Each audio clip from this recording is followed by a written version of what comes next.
वो बरसात की तूफानी रात थी। पूरी रात बादल ऐसे गरजे थे कि लगता था जैसे आज नदी पूरे गांव को लील लेगी। उसी बारिश के और तूफान के बीच अचानक भुवन के दरवाजे पर कोई गाड़ी रुकी और फिर दरवाजे पर जोरदार दस्तक। मैं अगर सवेरे चलूं तो बाहर गाड़ी में परिवार साथ है। अभी इतनी रात में कहाँ जाएंगे हम लोग? आपके लिए सरकारी बंगला तैयार करा दिया है साहब। आज ठीक समझे तो रात यहीं पे बिताए, नहीं तो जैसा आप कहें। भुवन की बात सुनकर सामने खड़े अफसर के चेहरे पर असहमति के भाव दिखाई देने लगे। ठीक है, मैं आपको बंगला दिखा देता हूँ, लेकिन अभी तो बहुत रात हो गई है। बारिश का मौसम है, इस समय जाना शायद सही नहीं होगा। मैं अगर सवेरे चलूं तो बाहर गाड़ी में परिवार साथ है। अभी इतनी रात में कहाँ जाएंगे हम लोग? आपके लिए सरकारी बंगला तैयार करा दिया है साहब। आज ठीक समझे तो रात यहीं पे बिताए, नहीं तो जैसा आप कहें। भुवन की बात सुनकर सामने खड़े अफसर के चेहरे पर असहमति के भाव दिखाई देने लगे। ठीक है, मैं आपको बंगला दिखा देता हूँ। इतना कहकर भुवन ने अपना पुराना ऐनक आंखों पर चढ़ाया और छाता लेकर घर से बाहर निकल आए। गाड़ी में बैठो, बाहर बहुत तेज बरसात है। साहब, नदी के रास्ते से जाना होगा। आप ड्राइवर से कहें कि नदी के सहारे आगे बढ़े। दाएं हाथ पर ही बंगला है। मैं गांव के कच्चे रास्ते से आता हूँ, इधर से गाड़ी नहीं पहुँच पाएगी। भुवन की बात सुनकर अफसर ने हैरानी भरी नजरों से उसे देखा और ड्राइवर को गाड़ी आगे बढ़ाने के लिए कह दिया। अजीब आदमी है, इतनी बारिश में पैदल जाने को तैयार है लेकिन गाड़ी में नहीं बैठा। वो बात नहीं है साहब, आप समझते नहीं है। गांव के लोग दिन ढले नदी पोखर नहीं टापते हैं, इसलिए वो रात में आने को मना कर रहे थे। गांव की कहानियां तो जानते होंगे ना आप। खैर छोड़ो, तुम जल्दी गाड़ी चलाओ, थकान से मेरी हालत खराब है। वो देखो भुवन काका। सुगंधा की बात सुनकर सभी चौंक कर नदी के किनारे देखने लगते हैं। सचमुच ऐसा लगता था कि भुवन नदी के किनारे किनारे चल रहा। ये लो, भुवन तो इधर से ही आ रहा है और तुम बोला कि ये लोग नदी पार नहीं करता। अगर इसी रास्ते से आना था तो हमारे साथ क्यों नहीं आया? लेकिन ये पैदल इतना जल्दी इधर कैसे आए? तपन ने फिर से गाड़ी से बाहर की ओर झांका, लेकिन इस बार बारिश की तेज रफ्तार और गाड़ी की स्पीड के कारण उसे स्पष्ट कुछ नजर नहीं आया। कुछ ही देर में वो लोग एक सरकारी बंगले के सामने खड़े हुए थे। तभी पीछे के रास्ते से छाता लिए भुवन भी वहां आ जाता है। भुवन ने बंगले का ताला खोला और तपन बाबू उनकी पत्नी और बेटी को बंगला दिखाकर खुद रसोई की ओर आगे बढ़ गए। काका, आप इतनी जल्दी यहाँ कैसे पहुँच गए? हमने आपको नदी के पास देखा था। क्या? मुझे? नहीं, मैं तो उधर गया ही नहीं। मैं तो पीछे के रास्ते से आया हूँ। हो सकता है हमने किसी और को देख लिया हो। अंधेरे में गलतफहमी हुई होगी। बंगला बहुत अच्छा है, कभी ऐसी जगह रहने को मिलेगा सोचा नहीं था। गांव से दूर एकांत में नदी के किनारे ऐसा लगता है किसी और ही दुनिया में आ गए। मंदाकिनी, सुगंधा, इंद्राणी और तपन को बंगला काफी अच्छा लगा था, लेकिन भुवन किसी और ही सोच में गुम था। उसे समझ नहीं आ रहा था कि आखिर इतनी रात को खराब मौसम में इन लोगों ने किसे नदी किनारे देखा होगा। अब मैंने चाय बना दी है, आप लोग पी लीजिए। मैं बाहर सर्वेंट क्वार्टर में हूँ, कुछ परेशानी होगा तो बुला लीजिएगा। और हाँ, एक बात और, बंगले से नदी का किनारा सुंदर जरूर दिखता है, लेकिन आप उधर ना देखे तो बेहतर होगा। मतलब इतनी सुबह नजारा कोई क्यों नहीं देखना चाहेगा? कहने का मतलब है कि बारिश का मौसम है, गीली मिट्टी फिसलन के अलावा पानी भी बहुत है, तो आप उससे दूर रहें तो बेहतर होगा। भुवन अपने कमरे में आकर लेट गया था और लंबे सफर से थक कर आया तपन का परिवार अपने अपने कमरे में जाकर आराम करने लगा था। सुगंधा के कमरे की खिड़की से नदी का किनारा साफ दिखाई देता था। अपने कमरे में आकर वो नदी की ओर देखने लगती है। कितना सुंदर शांत नदी का किनारा है। इंद्राणी, इधर तो कितना मच्छी होगा ना। मैं कल जाकर मच्छी पकड़ कर लाऊंगी और ताजा ताजा मच्छी भात बनवा कर खाऊंगी माँ से। लेकिन वो काका बोले थे नदी किनारे जाना सही नहीं है।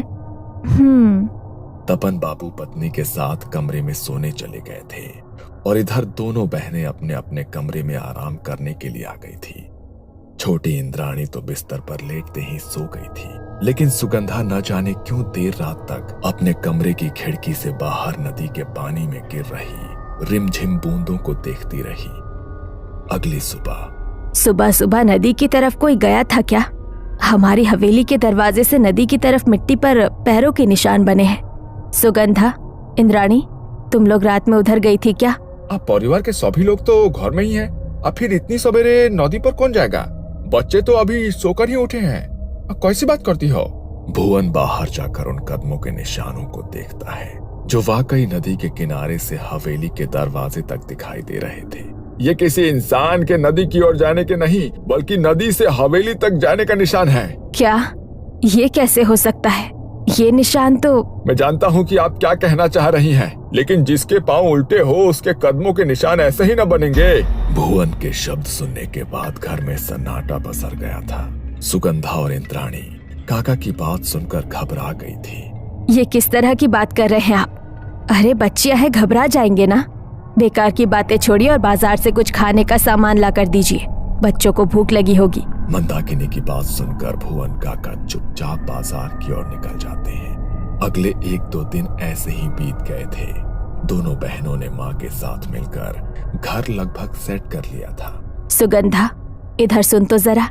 जा बाजार से मछली लेकर आ, आज मच्छी भात बनाएंगे। और कहीं रुक मत जाना, अंधेरा होने से पहले लौट कर आना है। ठीक है माँ, मैं जाती हूँ।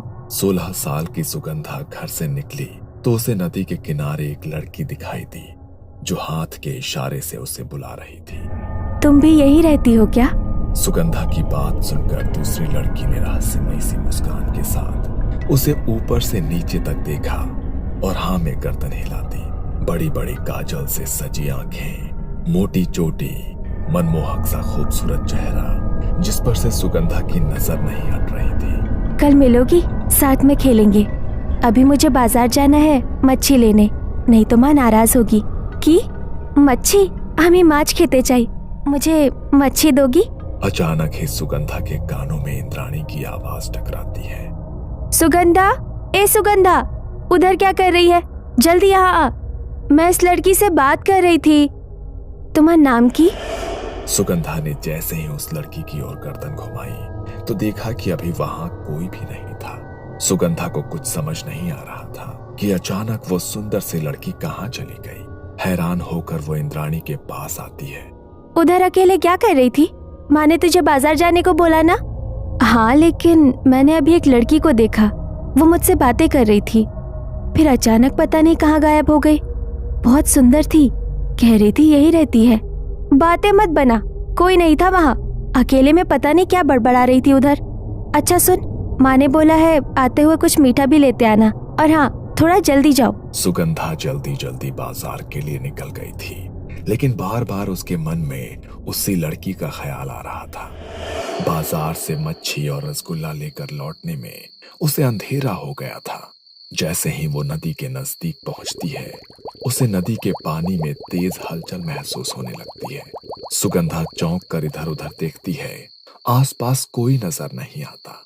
अचानक उसे तेज सड़न जैसी महक महसूस होती है, जैसे सड़ी हुई मछली किसी ने उसके सामने रख दी हो। सुगंधा ने अपनी चाल तेज कर दी थी, तभी उसे अपने साथ साथ किसी परछाई के चलने का एहसास होता है। सुगंधा चौंक कर पीछे मुड़ती है, लेकिन वहां कोई नजर नहीं आ रहा था।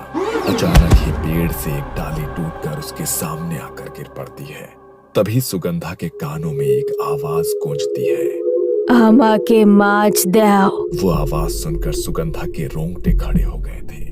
उसने हाथ में पकड़ा सामान और तेज जकड़ा और अपनी चाल और भी तेज कर दी। कुछ पलों के बाद गुस्से से भरी हुई आवाज फिर से उसके कानों में सुनाई दी, तुम्हें आमा के माछ देबे ना?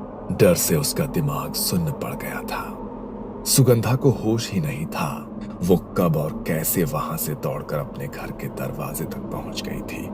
दरवाजे को जोर जोर से पीटने पर जैसे ही इंद्राणी ने दरवाजा खोला वो वहीं गिर पड़ी। किसी तरह उसे कमरे तक ले जाया गया, जहां उसने अपनी सारी आप बीती सुना दी। ये सब उस भुवन की वजह से हो रहा है, उसने ही डर बैठा दिया है दिमाग में। तुम आराम करो, अब से बाजार मैं जाऊंगी। बेटी की हालत ऐसी देखकर मंदाकिनी काफी परेशान हो गई थी। मच्छी भात बनाने की अब उसकी इच्छा ही नहीं बची थी। देर रात गए मंदाकिनी को रसोई से कुछ आहट सुनाई देने लगी। जब वो रसोई की ओर गई तो वहां का नजारा देख उसके पैरों तले जमीन खिसक गई। सुगंधा के हाथों में कच्ची मछली थी जिसे वो आधा कच्चा ही खा चुकी थी। उसके कपड़ों और मुंह पर खून लगा था। और वो इस समय किसी राक्षस जैसी डरावनी नजर आ रही थी। सुगंधा, ये क्या कर रही हो तुम? क्या हुआ है तुझे? भूख लगी थी, इसने मुझे मच्छी खिलाई। अब मैं इसके साथ रहूंगी।